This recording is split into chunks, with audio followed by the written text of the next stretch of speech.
With the Old Breed, Disc 4. Rumor had it, as we dug in, that the division had suffered heavy casualties in the landing and subsequent fighting. The veterans I knew said it had been about the worst day of fighting they had ever seen. Casualty figures for the 1st Marine Division on D-Day reflected the severity of the fighting and the ferocity of the Japanese defense. The division's staff had predicted D-Day losses of 500 casualties, but the total figure was 1,111 killed and wounded, not including heat prostration cases. It was an immense relief to me when we got our gun pit completed and had registered in our gun by firing 2 or 3 rounds of HE into an area out in front of Company K. My thirst was almost unbearable. My stomach was tied in knots, and sweat soaked me. Dissolving some K-ration dextrose tablets in my mouth helped, and I took the last sip of my dwindling water supply.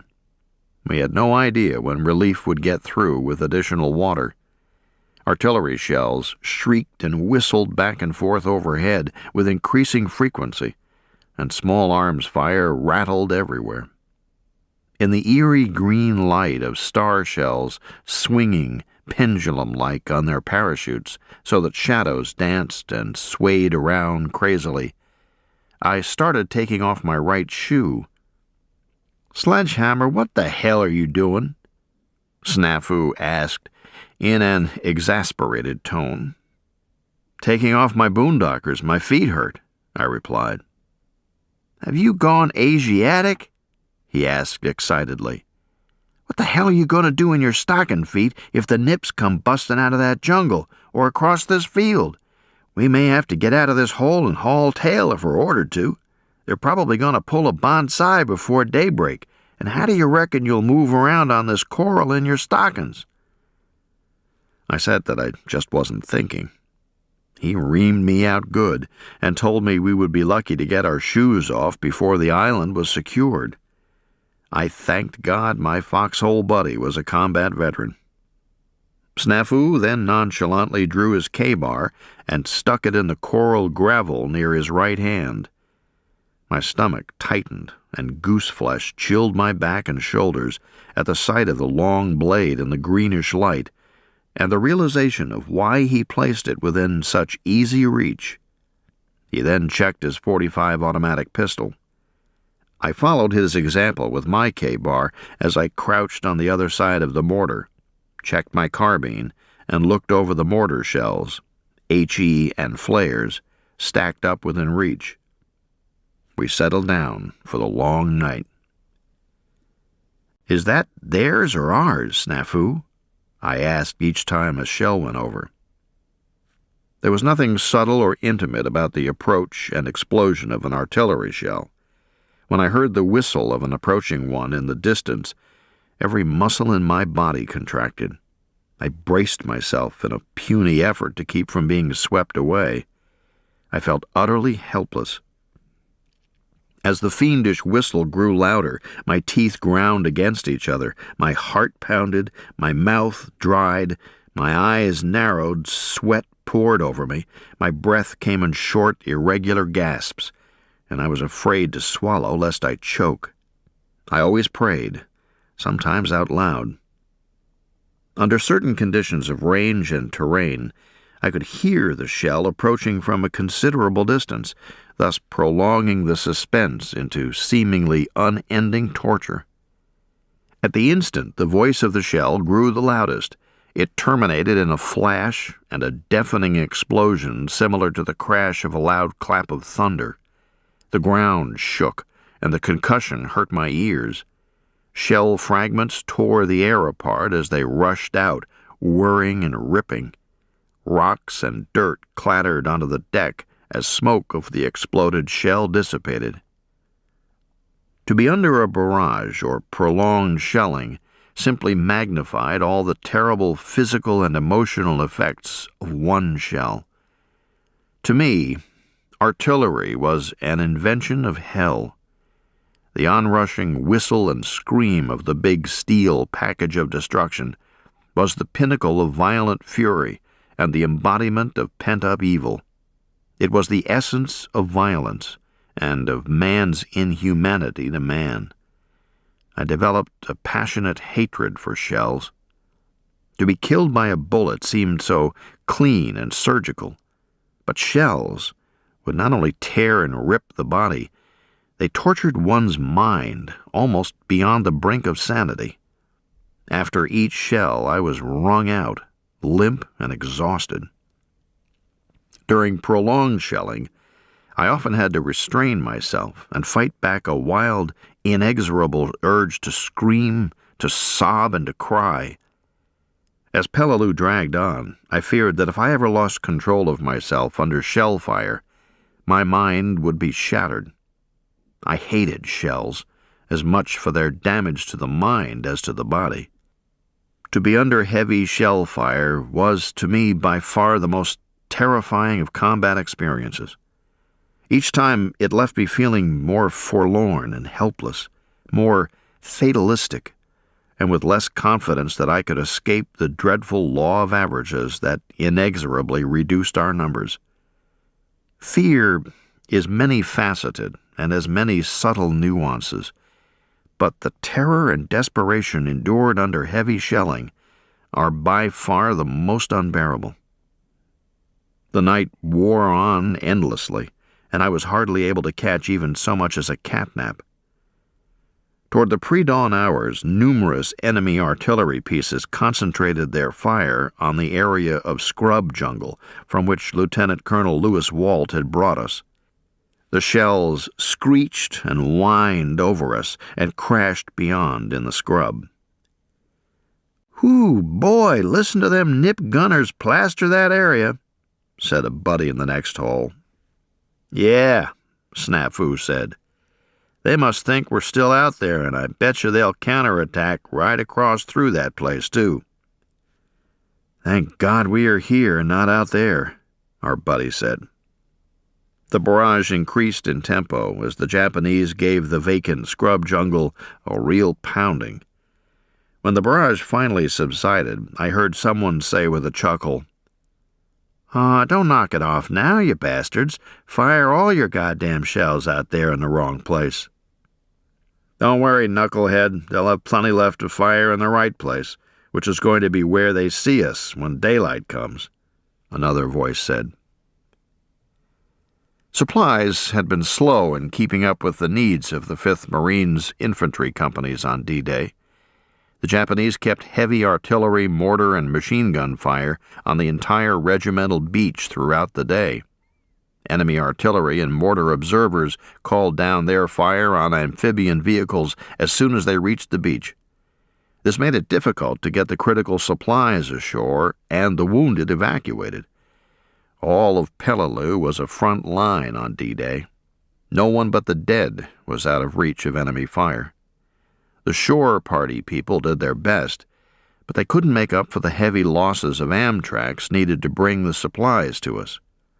The shore party battalion consisted of Marines assigned the mission of unloading and handling supplies and of directing logistics traffic on the beach during an amphibious assault. We weren't aware of the problems on the beach, being too occupied with our own. We griped, cursed, and prayed that water would get to us. I had used mine more sparingly than some men had, but I finally emptied both of my canteens by the time we finished the gun pit.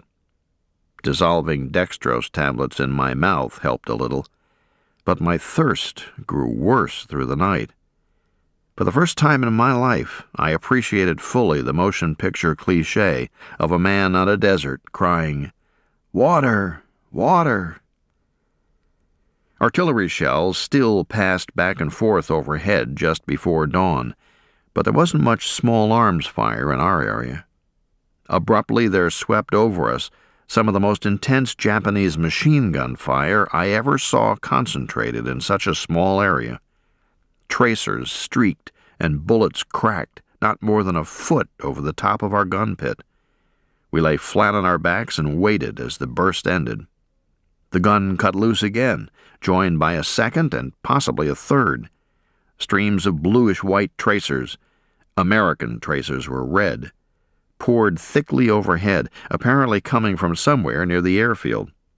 The crossfire kept up for at least a quarter of an hour. They really poured it on. Shortly before the machine guns opened fire, we had received word to move out at daylight with the entire 5th Marine Regiment in an attack across the airfield. I prayed the machine gun fire would subside before we had to move out. We were pinned down tightly. To raise anything above the edge of the gun pit would have resulted in its being cut off as though by a giant scythe. After about 15 minutes, firing ceased abruptly. We sighed in relief. D+1. Dawn finally came, and with it, the temperature rose rapidly. "Where the hell is our water?" growled men around me. We had suffered many cases of heat prostration the day before and needed water, or we'd all pass out during the attack, I thought. "Stand by to move out," came the order.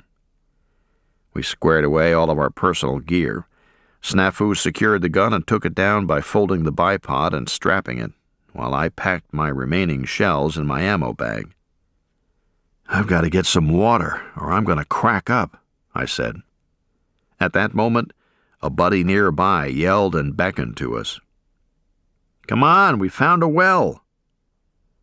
I snatched up my carbine and took off, empty canteens bouncing on my cartridge belt. About 25 yards away, a group of company K-men gathered at a hole about 15 feet in diameter and 10 feet deep. I peered over the edge. At the bottom and to one side was a small pool of milky-looking water. Japanese shells were beginning to fall on the airfield, but I was too thirsty to care.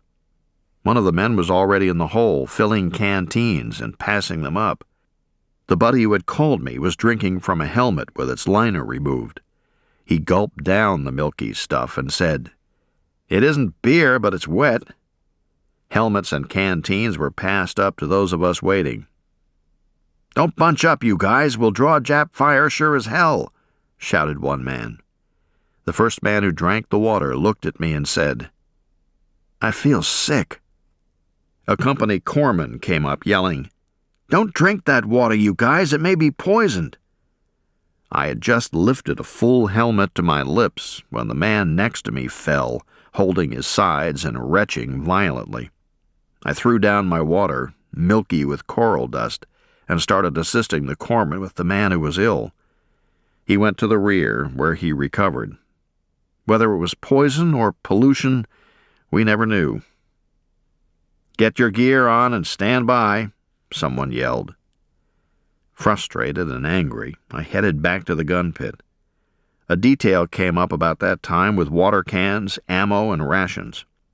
A friend and I helped each other pour water out of a 5-gallon can into our canteen cups. Our hands shook, we were so eager to quench our thirst. I was amazed that the water looked brown in my aluminum canteen cup. No matter, I took a big gulp, and almost spit it out, despite my terrible thirst. It was awful, full of rust and oil. It stunk.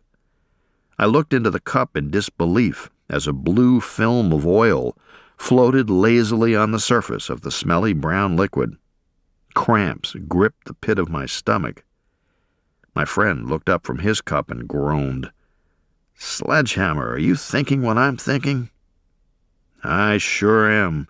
That oil drum steam cleaning detail on Pavuvu," I said wearily.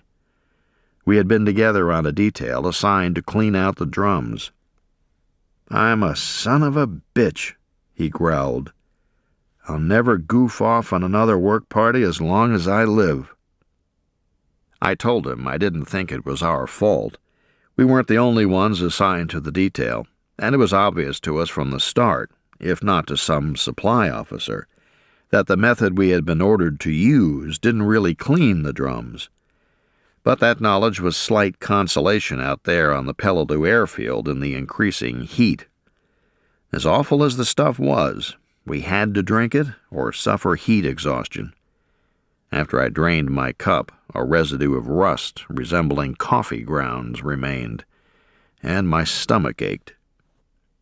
We picked up our gear and prepared to move out in preparation for the attack across the airfield. Because 3-5's line during the night faced south and was back-to-back with that of 2-5, we had to move to the right and prepare to attack northward across the airfield with the other battalions of the regiment. The Japanese shelling of our lines began at daylight, so we had to move out fast and in dispersed formation. We finally got into position for the attack and were told to hit the deck until ordered to move again. This suited me fine, because the Japanese shelling was getting worse. Our artillery, ships, and planes were laying down a terrific amount of fire in front of the airfield and ridges beyond, in preparation for our attack. Our pre-attack barrage lasted about half an hour. I knew we would move out when it ended.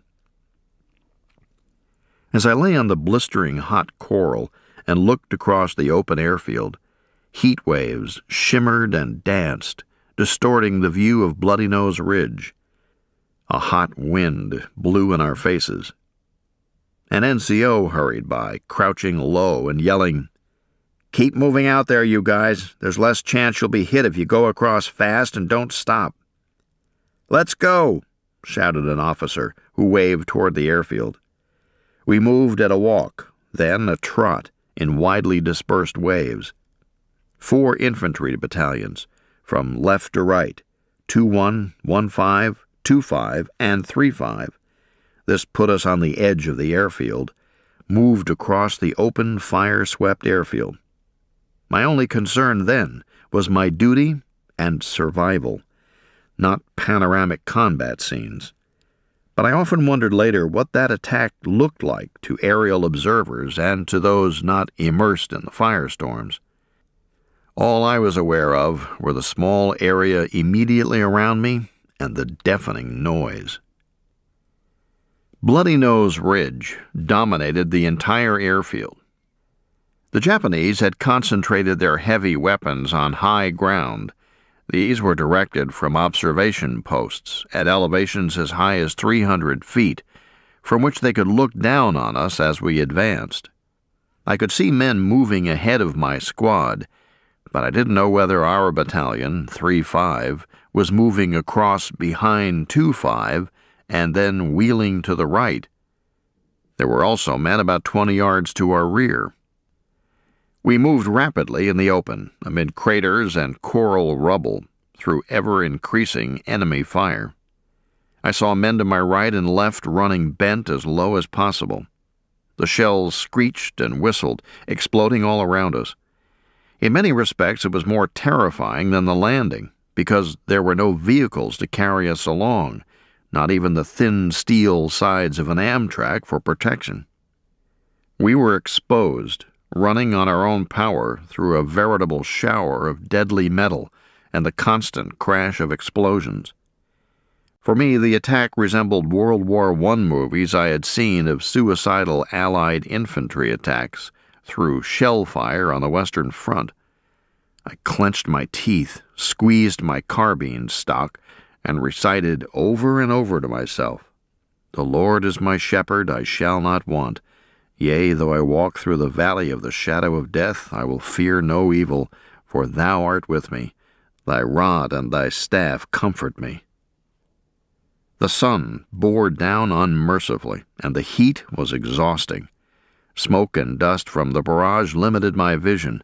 The ground seemed to sway back and forth under the concussions. I felt as though I were floating along in the vortex of some unreal thunderstorm. Japanese bullets snapped and cracked, and tracers went by me on both sides at waist height. This deadly small arms fire seemed almost insignificant amid the erupting shells. Explosions and the hum and the growl of shell fragments shredded the air. Chunks of blasted coral stung my face and hands, while steel fragments spattered down on the hard rock like hail on a city street. Everywhere, shells flashed like giant firecrackers. Through the haze, I saw Marines stumble and pitch forward as they got hit. I then looked neither right nor left, but just straight to my front. The farther we went, the worse it got. The noise and concussion pressed in on my ears like a vice. I gritted my teeth and braced myself in anticipation of the shock of being struck down at any moment. It seemed impossible that any of us could make it across. We passed several craters that offered shelter, but I remembered the order to keep moving. Because of the superb discipline and excellent esprit of the Marines, it had never occurred to us that the attack might fail. About halfway across, I stumbled and fell forward. At that instant, a large shell exploded to my left with a flash and a roar. A fragment ricocheted off the deck and growled over my head as I went down.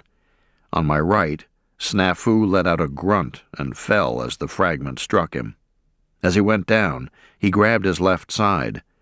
I crawled quickly to him. Fortunately, the fragment had spent much of its force, and luckily hit against Snafu's heavy web pistol belt. The threads on the broad belt were frayed in about an inch square area. I knelt beside him and we checked his side.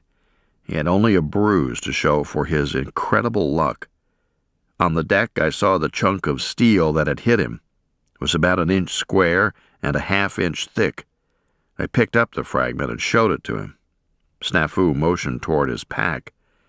Terrified though I was amid the hellish chaos, I calmly juggled the fragment around in my hands. It was still hot, and dropped it into his pack. He yelled something that sounded dimly like, "Let's go!" I reached for the carrying strap of the mortar, but he pushed my hand away and lifted the gun to his shoulder. We got up and moved on as fast as we could. Finally, we got across and caught up with other members of our company, who lay panting and sweating amid low bushes on the northeastern side of the airfield.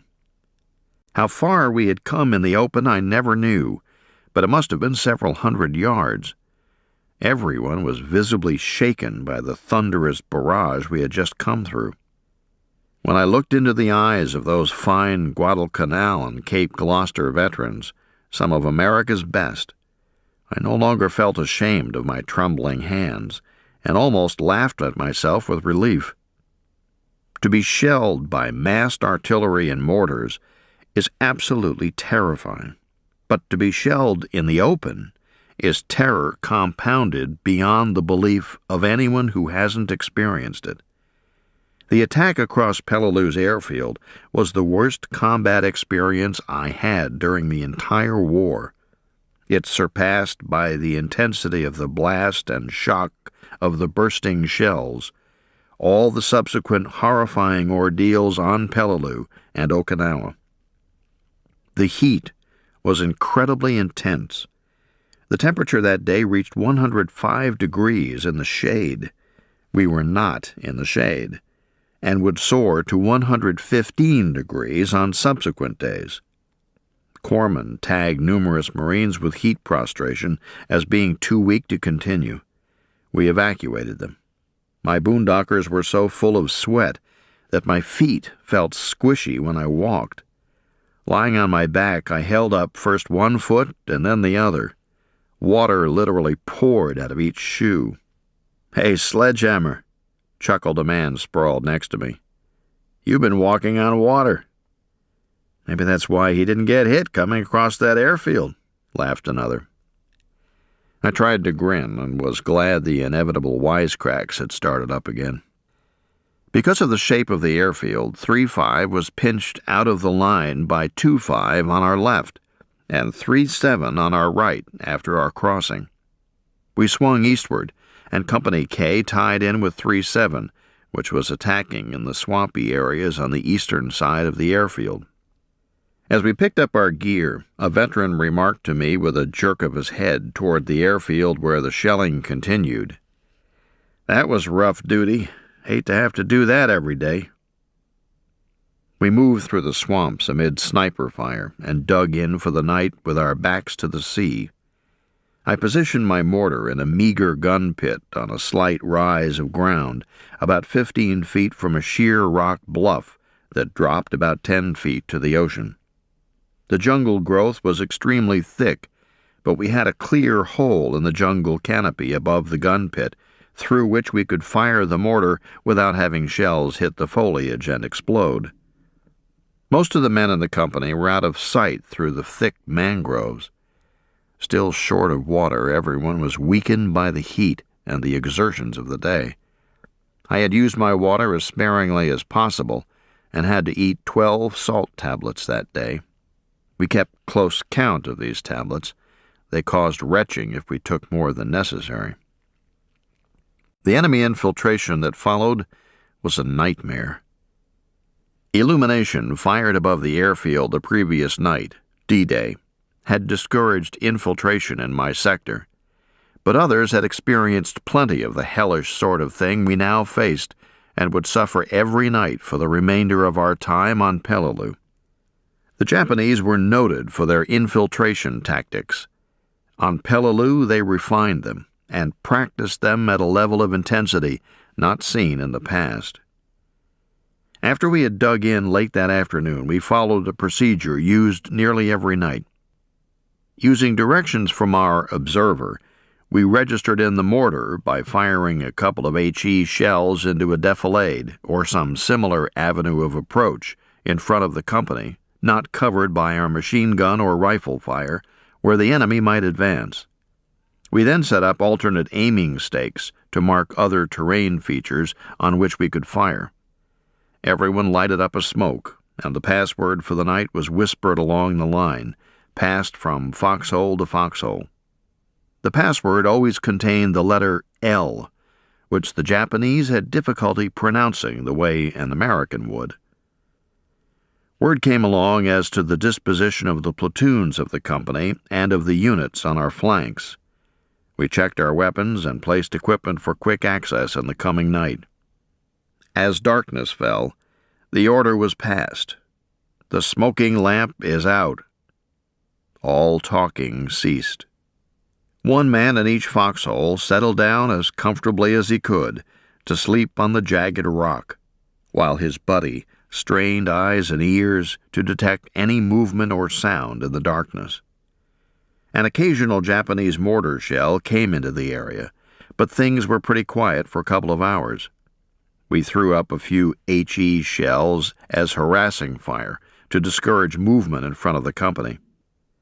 I could hear the sea lapping gently against the base of the rocks behind us. The Japanese soon began trying to infiltrate all over the company front and along the shore to our rear. We heard sporadic bursts of small arms fire and the bang of grenades. Our fire discipline had to be strict in such situations, so as not to mistakenly shoot a fellow Marine. The loose accusation was often made during the war that Americans were trigger-happy at night and shot at anything that moved. This accusation was often correct when referring to rear area or inexperienced troops, but in the rifle companies it was also accepted as gospel that anybody who moved out of his hole at night without first informing the men around him, and who didn't reply immediately with the password upon being challenged, could expect to get shot. Suddenly, movement in the dried vegetation toward the front of the gun pit got my attention. I turned cautiously around and waited, holding Snafu's cocked .45 automatic pistol at the ready. The rustling movements drew closer. My heart pounded. It was definitely not one of Peleliu's numerous land crabs that scuttled over the ground all night, every night. Someone was slowly crawling toward the gun pit. Then silence. More noise, then silence. Rustling noises, then silence. The typical pattern. It must be a Japanese trying to slip in as close as possible, stopping frequently to prevent detection, I thought. He probably had seen the muzzle flash when I fired the mortar. He would throw a grenade at any moment or jump me with his bayonet. I couldn't see a thing in the pale light and inky blackness of the shadows. Crouching low so as to see better any silhouette against the sky above me, I flipped off the thumb safety on the big pistol. A helmeted figure loomed up against the night sky in front of the gun pit. I couldn't tell from the silhouette whether the helmet was U.S. or Japanese. Aiming the automatic at the center of the head, I pressed the grip safety as I also squeezed the trigger slightly to take up the slack. The thought raced through my mind that he was too close to use his grenade, so he would probably use a bayonet or knife on me. My hand was steady even though I was scared. It was he or I. "What's the password?" I said in a low voice. No answer. "Password," I demanded as my finger tightened on the trigger. The big pistol would fire and buck with recoil in a moment, but to hurry and jerk the trigger would mean a miss for sure. Then he'd be on me. "Sledgehammer," stammered the figure. I eased up on the trigger. "It's Jay DeLoe. Jay DeLoe, you got any water?" "Jay, why didn't you give the password? I nearly shot you," I gasped. He saw the pistol and moaned. "Oh, Jesus," as he realized what had nearly happened. "I thought you knew it was me," he said weakly. Jay was one of my closest friends. He was a Gloucester veteran and knew better than to prowl around the way he had just done. If my finger had applied the last bit of pressure to that trigger, Jay would have died instantly. It would have been his own fault, but that wouldn't have mattered to me. My life would have been ruined if I had killed him, even under those circumstances. My right hand trembled violently as I lowered the big automatic. I had to flip on the thumb safety with my left hand. My right thumb was too weak. I felt nauseated and weak and wanted to cry. Jay crept over and sat on the edge of the gun pit. "I'm sorry, Sledgehammer. I thought you knew it was me," he said. After handing him a canteen, I shuddered violently and thanked God that Jay was still alive. "Just how in the hell could I tell it was you in the dark, with nips all over the place?" I snarled. Then I reamed out one of the best friends I ever had. Heading north. "Get your gear on and stand by to move out." We shouldered our loads and began moving slowly out of the thick swamp. As I passed a shallow foxhole where Robert B. Oswalt had been dug in, I asked a man nearby if the word were true about Oswalt being killed. Sadly, he said yes. Oswalt had been fatally wounded in the head.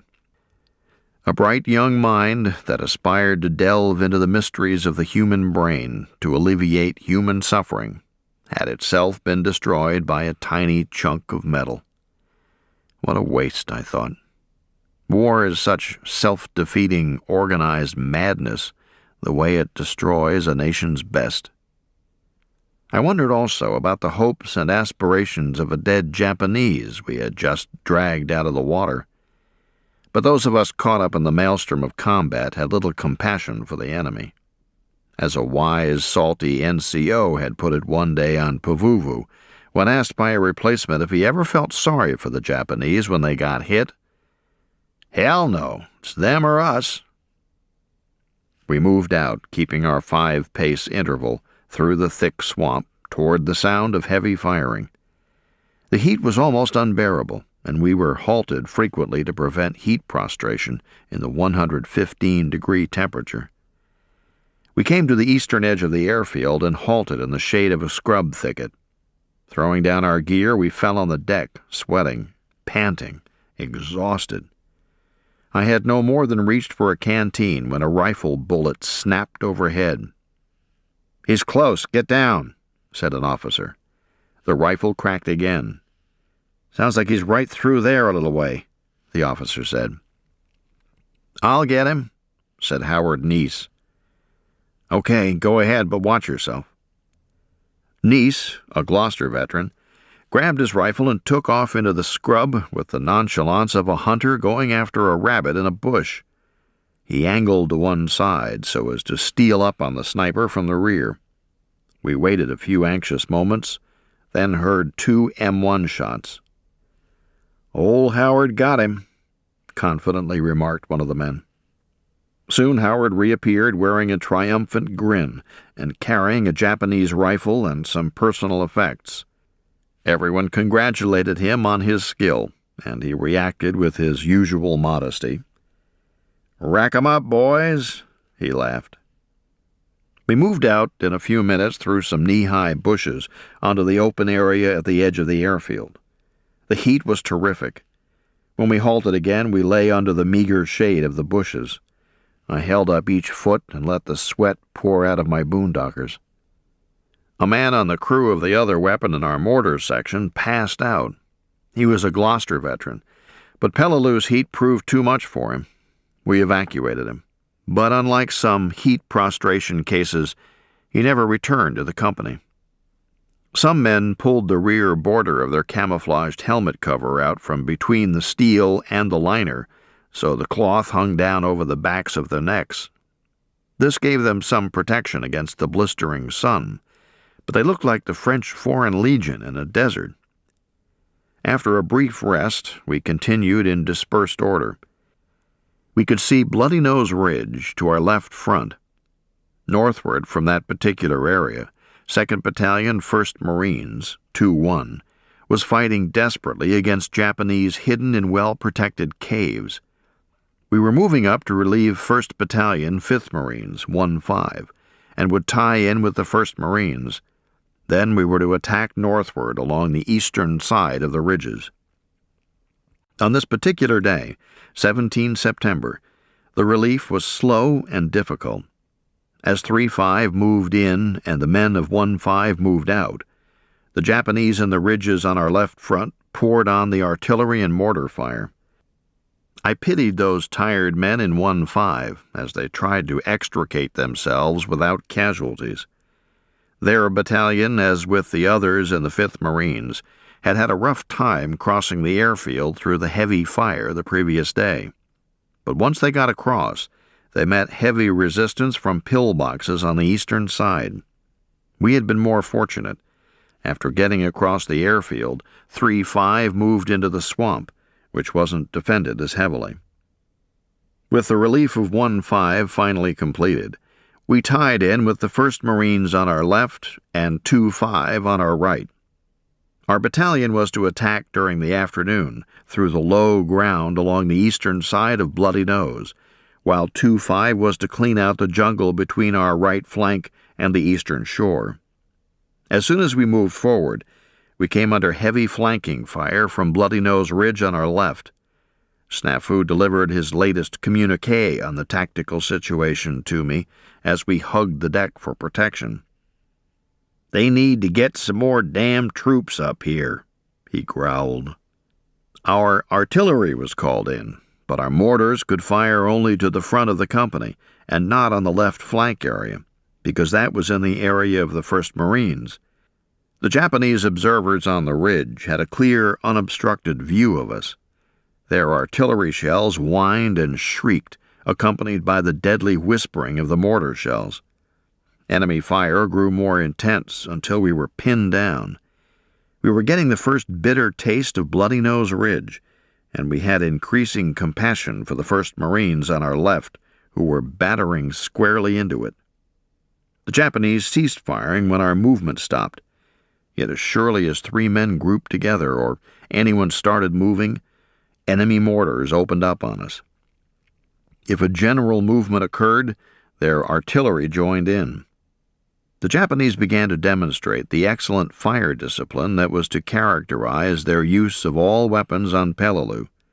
They fired only when they could expect to inflict maximum casualties, and stopped firing as soon as the opportunity passed. Thus our observers and planes had difficulty finding their well-camouflaged positions in the ridges. When the enemy ceased firing artillery and mortars from caves, they shut protective steel doors and waited, while our artillery, naval guns, and 81mm mortars blasted away at the rock. If we moved ahead under our protective fire support, the Japanese pinned us down and inflicted serious losses on us, because it was almost impossible to dig a protective foxhole in the rock. No individual events of the attack stuck in my mind, just the severe fire from our left, and the feeling that at any time the Japanese decided to do so, they could have blown us sky high. Our attack was called off late in the afternoon, and we were ordered to set up our mortar for the night. An NCO came by and told me to go with him and about 4 others from other platoons to unload an Amtrak bringing up supplies for Company K. We arrived at the designated place, dispersed a little so as not to draw fire, and waited for the Amtrak. In a few minutes it came clanking up in a swirl of white dust. "You guys from K Company, 5th Marines?" asked the driver. "Yeah, you got chow and ammo for us?" asked our NCO. "Yeah, sure have. Got a unit of fire, water, and rations. Better get it unloaded as soon as you can or we'll draw fire," the driver said as his machine lurched to a halt and he climbed down. Determined from experience, a unit of fire was the amount of ammunition that would last, on average, for 1 day of heavy fighting. A unit of fire for the M1 rifle was 100 rounds, for the carbine, 45 rounds, for the .45 caliber pistol, 14 rounds, for the light machine gun, 1,500 rounds, and for the 60mm mortar, 100 rounds. The tractor was an older model, such as I had landed from on D-Day. It didn't have a drop tailgate, so we climbed aboard and hefted the heavy ammo boxes over the side and down onto the deck. "Let's go, boys," our NCO said as he and a couple of us climbed onto the tractor. I saw him gaze in amazement down into the cargo area of the tractor.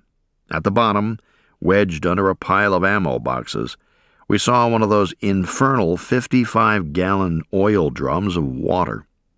Filled, they weighed several hundred pounds. Our NCO rested his arms on the side of the tractor and remarked in an exasperated tone, "It took a bloody genius of a supply officer to do that. How in the hell are we supposed to get that drum out of there?" "I don't know," said the driver. "I just bring it up." We cursed and began unloading the ammo as fast as possible. We had expected the water to be in several 5-gallon cans, each of which weighed a little more than 40 pounds. We worked as rapidly as possible, but then we heard that inevitable and deadly whoosh. 3 big mortar shells exploded, one after the other, not far from us. "Uh-oh, the stuff's hit the fan now," groaned one of my buddies. "Bear a hand, you guys, on the double," said our NCO. "Look, you guys, I'm going to have to get this tractor the hell out of here. If it gets knocked out and it's my fault, the lieutenant'll have my can in a crack," groaned the driver. We had no gripe with the driver, and we didn't blame him. The Amtrak drivers on Peleliu were praised by everyone for doing such a fine job. Their bravery and sense of responsibility were above question. We worked like beavers, as our NCO said to him, "I'm sorry, old buddy, but if we don't get these supplies unloaded, it's our ass." More mortar shells fell out to one side, and the fragments swished through the air. It was apparent that the Japanese mortar crew was trying to bracket us, but was afraid to fire too much for fear of being seen by our observers. We sweated and panted to get the ammo unloaded. We unloaded the water drum with a rope sling. "You fellows need any help?" asked a Marine who appeared from the rear. We hadn't noticed him before he spoke. He wore green dungarees, leggings, and a cloth-covered helmet like ourselves, and carried a .45 caliber automatic pistol like any mortar gunner, machine gunner, or one of our officers. Of course, he wore no rank insignia, being in combat.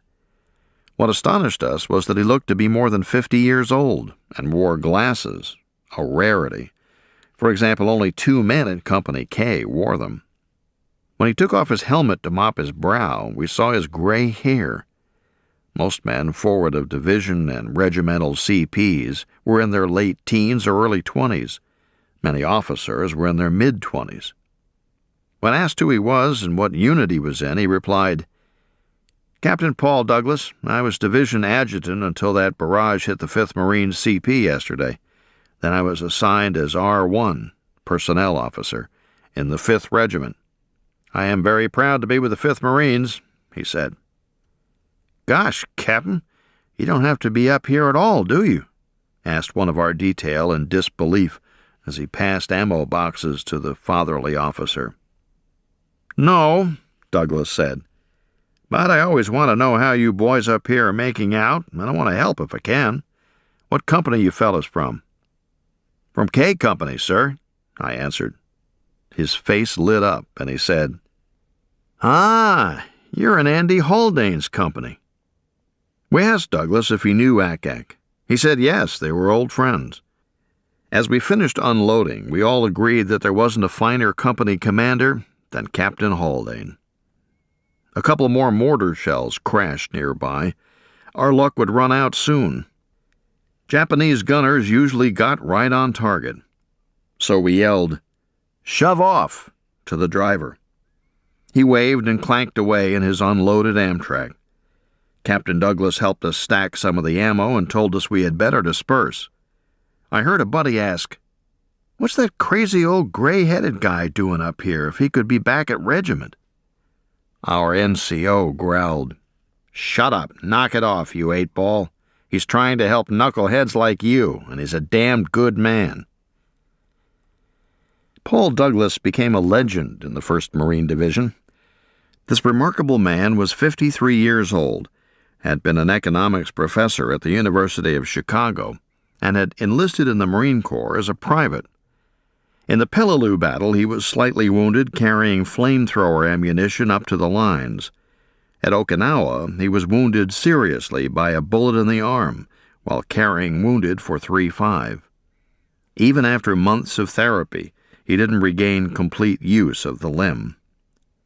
Years after the war, I had the great pleasure of meeting and visiting with Senator Paul Douglas. I told him about the remark referring to him as the crazy old gray-headed guy. He laughed heartily and expressed great pride in having served with the 1st Marine Division. Each man in our detail took up a load of supplies, bade Captain Douglas so long, and started back to the company lines. Other men went back to bring up the rest of the supplies before dark. We ate chow and finished preparations for the night. That was the first night on Peleliu that I was able to make a cup of hot bouillon from the dehydrated tablets in my K rations, and a canteen cup of heated, polluted, oily water. Hot as the weather was, it was the most nourishing and refreshing food I had eaten in 3 days. The next day we got fresh water. It was a great relief after that polluted stuff. Dug in next to our gun pit were First Lieutenant Edward A. Hillbilly Jones, Company K's machine gun platoon leader, and Assaultee Sergeant John A. Teskovich. Things were quiet in our area, except for our artillery's harassing fire pouring over. So after dark obscured us from Japanese observers, the two of them slipped over and sat at the edge of our gun pit. We shared rations and talked. The conversation turned out to be one of the most memorable of my life. Both Hillbilly and Teskovich were later killed. Hillbilly was second only to Ack in popularity among the enlisted men in Company K. He was a clean-cut, handsome, light-complexioned man, not large but well-built. Hillbilly told me he had been an enlisted man for several pre-war years, had gone to the Pacific with the company, and had been commissioned following Guadalcanal. He didn't say why he was made an officer, but the word among the men was that he had been outstanding on Guadalcanal. It was a widespread joke among men in the ranks during the war that an officer was made an officer and a gentleman by an act of Congress when he was commissioned. An act of Congress may have made Hillbilly an officer, but he was born a gentleman. No matter how filthy and dirty everyone was on the battlefield, Hillbilly's face always had a clean, fresh appearance. He was physically tough and hard, and obviously morally strong. He sweated as much as any man, but somehow seemed to stand above our foul and repulsive living conditions in the field. Hillbilly had a quiet and pleasant voice, even in command. His accent was soft, more that of the deep South, which was familiar to me, than that of the hill country. Between this man and all the Marines I knew, there existed a deep mutual respect and warm friendliness. He had that rare ability to be friendly, yet not familiar, with enlisted men. He possessed a unique combination of those qualities of bravery, leadership, ability, integrity, dignity, straightforwardness, and compassion.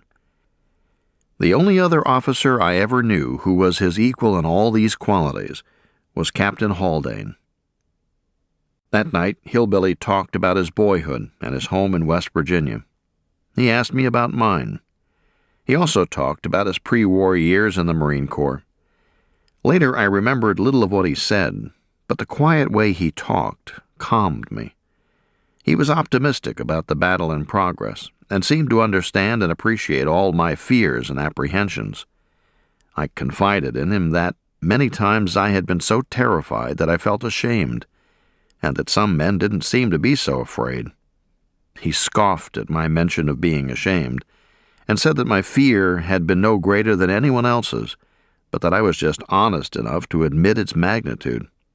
He told me that he was afraid, too, and that the first battle was the hardest because a man didn't know what to expect. Fear dwelled in everyone, Hillbilly said. Courage meant overcoming fear and doing one's duty in the presence of danger, not being unafraid. The conversation with Hillbilly reassured me. When the sergeant came over and joined in after getting coffee, I felt almost lighthearted. As conversation trailed off, we sipped our joe in silence. Suddenly, I heard a loud voice say clearly and distinctly, "You will survive the war." I looked first at Hillbilly and then at the sergeant. Each returned my glance with a quizzical expression on his face in the gathering darkness. Obviously, they hadn't said anything. "Did you all hear that?" I asked. "Hear what?" they both inquired. "Someone said something," I said.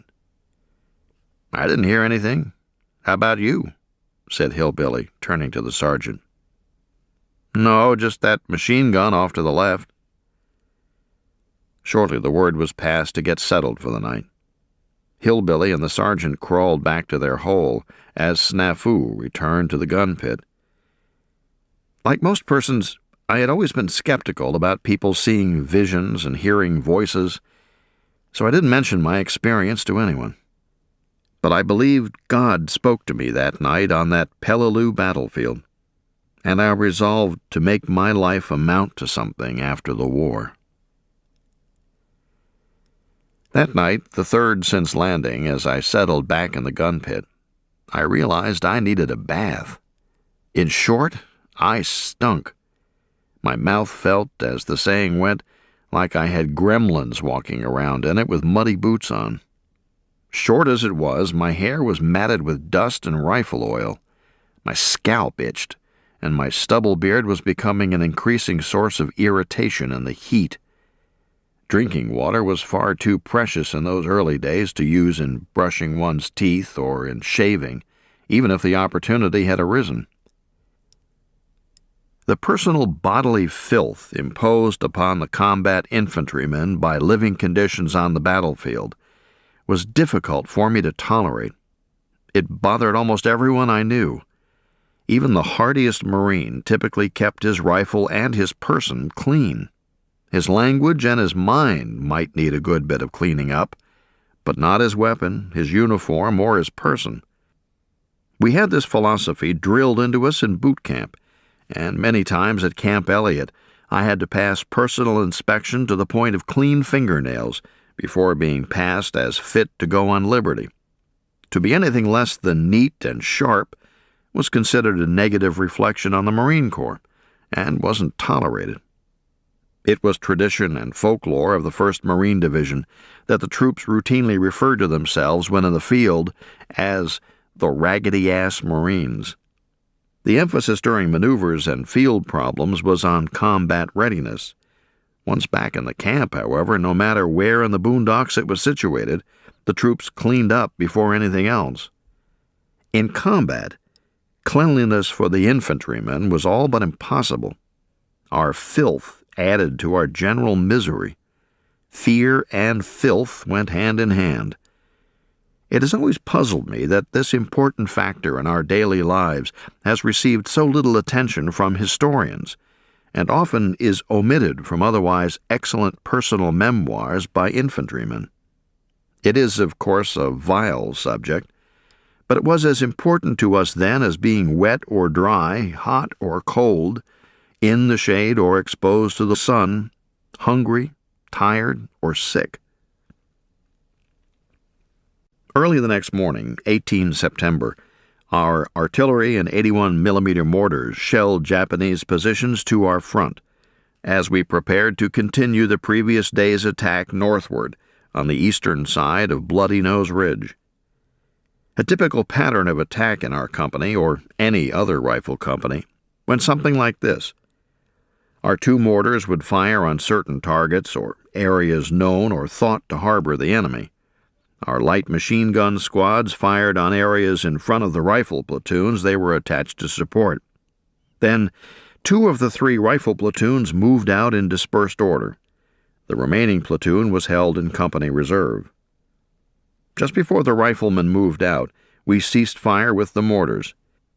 The machine guns stopped also, unless they were situated where they could fire over the heads of the advancing riflemen. The latter moved out at a walk to conserve energy.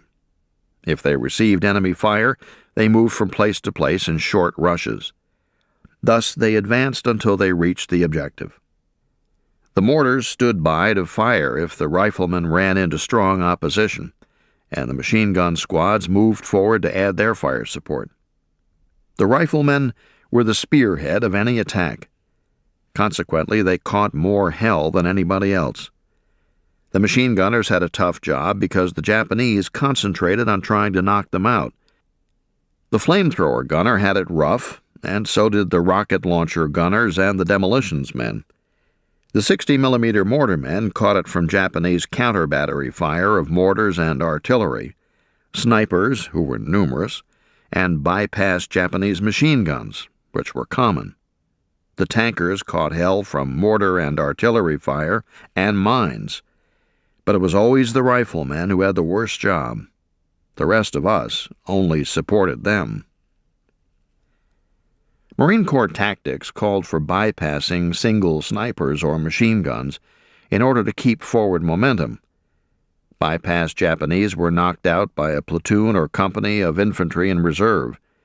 Thus mortars fired furiously on the enemy to the front, while a small battle raged behind between bypassed entrenched Japanese and Marines in reserve. These Japanese frequently fired from the rear, pinning down the advance and causing casualties. Troops had to be well disciplined to function this way, and leadership had to be the best to coordinate things under such chaotic conditions. Marine tactics resembled those developed by the Germans under General Erich Ludendorff, which proved so successful against the Allies in the spring of 1918. If the riflemen hit heavy opposition, our 81mm mortars, artillery, tanks, ships, and planes were called on for support. These tactics worked well on Peleliu until the Marines hit the mutually supporting complex of caves and pillboxes in the maze of coral ridges. As heavy casualties mounted, the reserve rifle platoon, mortarmen, company officers, and anybody else available acted as stretcher bearers to get the wounded out from under fire as fast as possible. Every man in Company K, no matter what his rank or job, did duty as a rifleman and stretcher bearer on numerous occasions on Peleliu and later on Okinawa. Shelling from the ridge positions on our left slowed us down. Our planes made airstrikes, and our ships and artillery attacked the ridges, but Japanese shells kept coming in. The company had an increasing number of casualties. We moved our mortar several times to avoid the shelling, but the Japanese artillery and mortar fire got so heavy and caused such losses to the battalion that our attack was finally called off about noon. On our right, 2-5 made better progress. That battalion moved forward through thick jungle, shielded from enemy observers, then turned east and moved out onto the smaller prong of Peleliu's Lobster Claw. We moved behind 2-5 eastward across the Causeway Road to exploit their gain. Again, shielded by thick woods, we moved away from Bloody Nose. We pitied the 1st Marines attacking the ridges. They were suffering heavy casualties. "The word is that 1st Marines catching hell," said Snafu. "Poor guys, I pity 'em," another man said. "Yeah, me too, but I hope like hell they take that damn ridge and we don't have to go up there," said another. "That shelling coming from up there was hell, and you couldn't even locate the guns with field glasses," added someone else. From what we had seen thrown at us from the left flank during the past 2 days, and what I saw of the ridges then, I felt sure that sooner or later every battalion of every regiment in the division would get thrown against Bloody Nose. I was right. The 1st Marines' predicament at the time was worse than ours in 3-5. They were attacking the end of the ridge itself, and not only received heavy shelling from enemy caves there, but deadly accurate small arms fire as well. Being tied in with the 1st Marines at the time, we got the word straight from the troops themselves, and not from some overly optimistic officer in a CP putting pins on a map. The word passed along the line to us told that when the men of 2-1 moved up toward the Japanese positions following pre-assault artillery fire, the enemy fired on them from mutually supporting positions, pinning them down and inflicting heavy losses. If they managed to get onto the slopes, the Japanese opened fire point-blank from caves as soon as our artillery lifted. The enemy then moved back into the caves. If Marines got close enough to an enemy position to attack it with flamethrowers and demolition charges, Japanese in mutually supporting positions raked them with crossfire.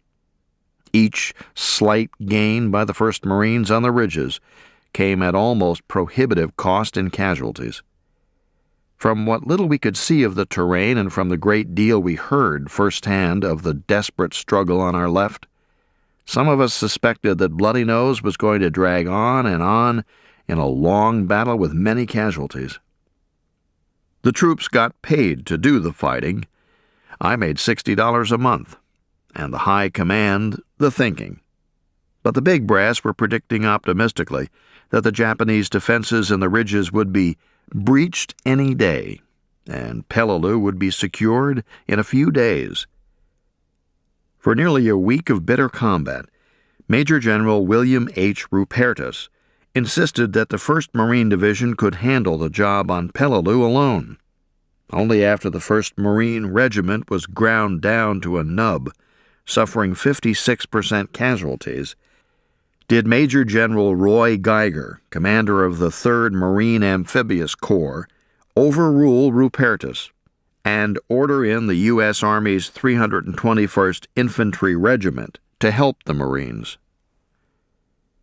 As 3-5 moved eastward on 18 September, a buddy commented sadly, "You know, Sledgehammer, a guy from the 1st Marines told me they got them poor boys making frontal attacks with fixed bayonets on that damn ridge, and they can't even see the nips that are shooting at 'em.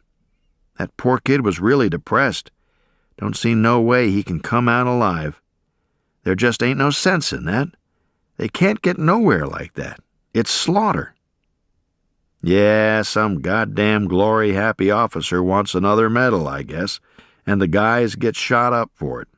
The officer gets the medal and goes back to the States, and he's a big hero." "Hero my ass. Getting troops slaughtered ain't being no hero," said a veteran bitterly. And bitterness it was. Even the most optimistic man I knew believed our battalion must take its turn against those incredible ridges. and dreaded it. Death Patrol.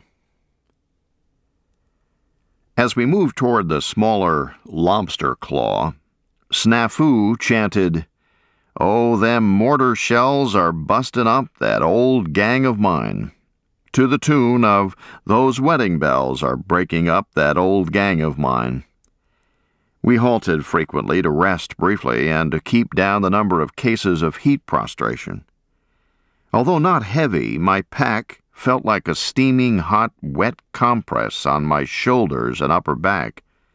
We were sopping wet with sweat, and at night or during a halt in the shade, our dungarees dried out a bit. When they did, heavy white lines of fine powdery salt formed, as though drawn by chalk along the shoulders, waist, and so on.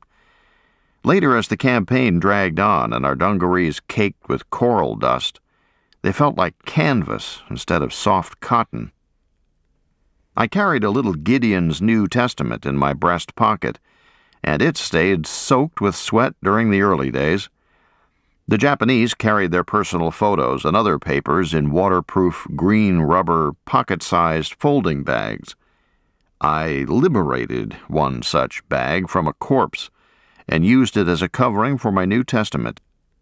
The little Bible went all the way through Okinawa's rains and mud with me, snug in its captured cover. During one halt along a sandy road in the woods, we heard the words, "hot chow," passed. "The hell you say?" someone said in disbelief. "Straight dope, pork chops." We couldn't believe it, but it was true. We filed past a cylindrical metal container, and each of us received a hot, delicious pork chop. The chow had been sent ashore for Company K by the crew of LST 661. I vowed if the chance ever came, I would express my thanks to those sailors for that chow. I fulfilled that vow in July 1945, after the battle for Okinawa ended. As we sat along the road eating pork chops with our fingers, a friend sitting on his helmet next to me began to examine a Japanese pistol he had captured. Suddenly, the pistol fired. He toppled over on his back, but sprang up immediately, holding his hand to his forehead. Several men hit the deck, and we all ducked at the sound of the shot. I had seen what happened, but ducked instinctively, with an already well-developed conditioned reflex. I stood up and looked at the man's face. The bullet merely had creased his forehead. He was lucky. When the other men realized he wasn't hurt, they really began to kid him unmercifully. Typical comments went something like, "Hey, old buddy, I always knew you had a hard head, but I didn't know slugs would bounce off of it. You don't need a helmet except to sit on when we take 10. You're too young to handle dangerous weapons. Some people will do anything to get a Purple Heart. Is this the sort of thing you used to do to attract your mother's attention?" He rubbed his forehead, embarrassed, and mumbled, "Ah, knock it off."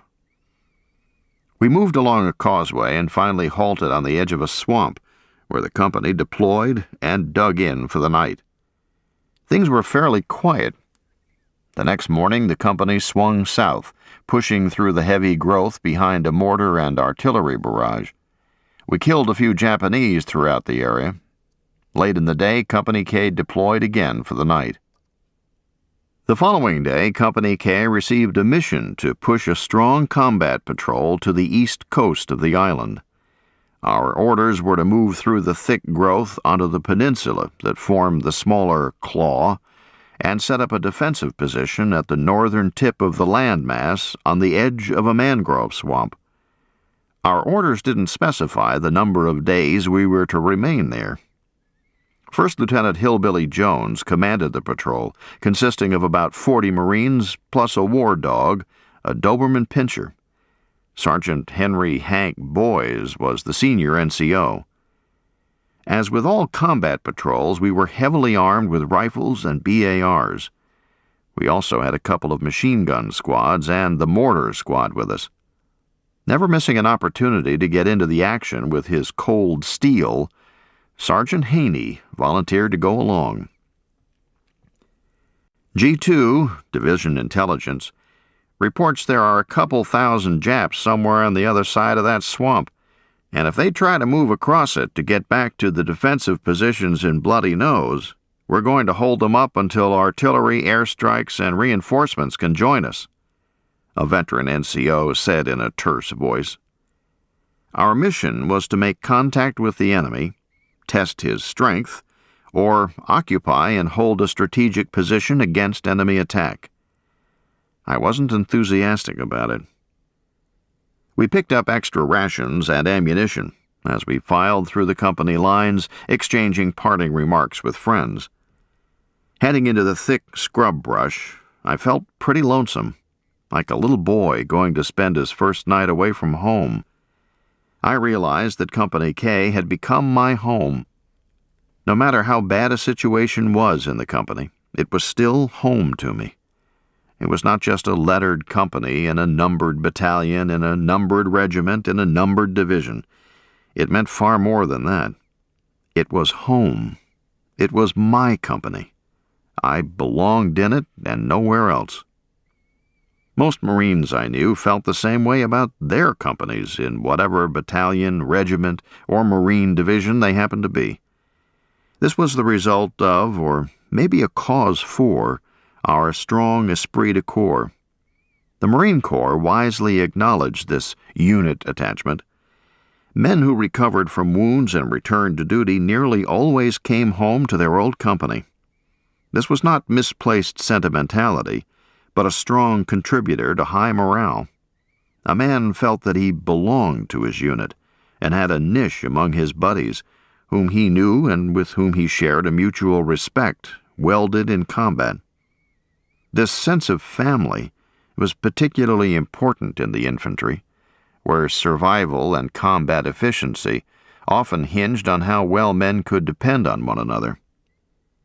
During and after the war, Army men told me that if a soldier got wounded and later returned to infantry duty, there was little chance it would be to his old company. They all agreed that was regrettable. They didn't like the practice, because a recuperated veteran became just another replacement in a strange outfit. We moved through the thick growth quietly in extended formation, with scouts out looking for snipers. Things in our area were quiet, but the battle rumbled on Bloody Nose. Thick jungle growth clogged the swamp, which also contained numerous shallow tidal inlets and pools choked with mangroves and bordered by more mangroves and low pandanus trees. If a plant were designed especially to trip a man carrying a heavy load, it would be a mangrove with its tangle of roots. I walked under a low tree that had a pair of man-o'-war birds nesting in its top. They showed no fear as they cocked their heads and looked down from their bulky stick nest. The male saw little of interest about me and began inflating his large red throat pouch to impress his mate. He slowly extended his huge 7-foot wingspan and clicked his long hooked beak. As a boy, I had seen similar man-o'-war birds sailing high over Gulf shores near Mobile, but never had I seen them this close. Several large white birds similar to egrets also perched nearby, but I couldn't identify them. My brief escape from reality ended abruptly when a buddy scolded in a low voice, "Sledgehammer, what the hell you staring at them birds for?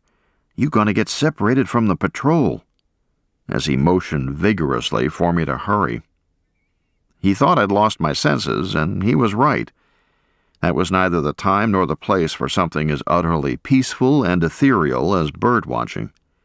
But I had had a few delightful and refreshing moments of fantasy and escape from the horror of human activities on Peleliu.